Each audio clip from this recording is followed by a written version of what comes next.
जय श्री कृष्ण। भाद्रपद मास के शुक्ल पक्ष की एकादशी को परिवर्तनीय एकादशी कहा जाता है। इसे वामन एकादशी भी कहा जाता है। जो मनुष्य इस एकादशी के दिन भगवान के वामन रूप की पूजा करते हैं उसे तीनों लोग पूज्य होते हैं और मोक्ष की इच्छा रखने वाले मनुष्य इस व्रत को अवश्य करें। त्रेता युग में भगवान विष्णु का महान भक्त राजा बलि हुआ। राक्षस कुल में जन्म लेने के बाद भी वो भगवान विष्णु का बड़ा भक्त था। उसकी नियमित भक्ति और प्रार्थनाओं से भगवान विष्णु प्रसन्न हो उठे। राजा बलि राजा विरोचन के पुत्र और प्रहलाद के पौत्र थे और ब्राह्मणों की सेवा करते थे। इस प्रकार अपने तप, पूजा और विनम्र स्वभाव के कारण राजा बलि ने अनेकों शक्तियां अर्जित कर ली और इंद्र के देवलोक के साथ त्रिलोक पर अधिकार कर लिया। इससे देवता लोकविहीन हो गए।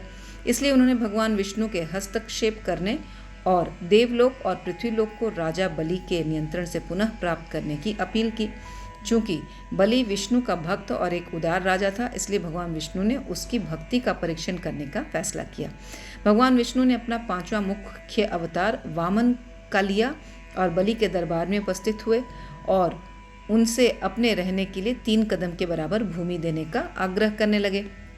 बलि के गुरु शुक्राचार्य को पता चला कि वामन कोई और नहीं बल्कि भगवान विष्णु हैं। इसलिए उसने राजा को चाल के खिलाफ चेतावनी दी, लेकिन उसने अपने शब्दों को वापस लेने से इनकार कर दिया और राजा बलि ने वामन अवतार को 3 पग भूमि देने का वचन दे डाला। वचन सुनकर वामन अवतार अपना आकार बढ़ाते गए और उन्होंने इतना आकार बढ़ा लिया कि पहले कदम में पूरी भूमि को नाप लिया, दूसरे कदम में देवलोक को नाप लिया। उनके तीसरे कदम के लिए कोई भूमि ही नहीं बची। तब वचन के पक्के राजा बलि ने कदम रखने के लिए अपना सिर आगे प्रस्तुत किया।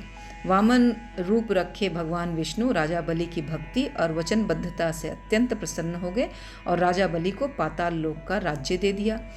इसके साथ ही भगवान विष्णु ने राजा बलि को वरदान दिया कि चतुर्मास अर्थात 4 माह में उनका एक रूप क्षीर सागर में शयन करेगा और दूसरा रूप राजा बलि के पाताल में उस राज्य की रक्षा के लिए रहेगा।